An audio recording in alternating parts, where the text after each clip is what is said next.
Hi, my name is Chris Pecoraro, and this is my 1977 BMW R100/7. Basically rescued this bike. It was a basket case.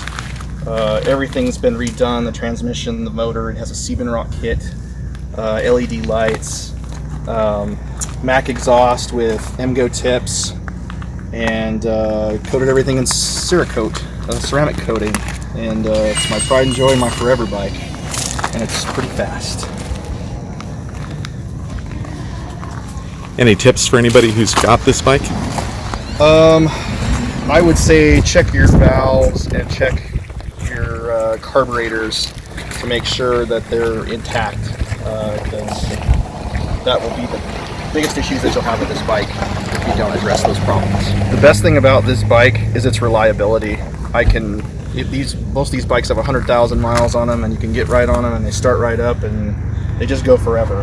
And so that's really what makes them famous, is the Airhead's reliability.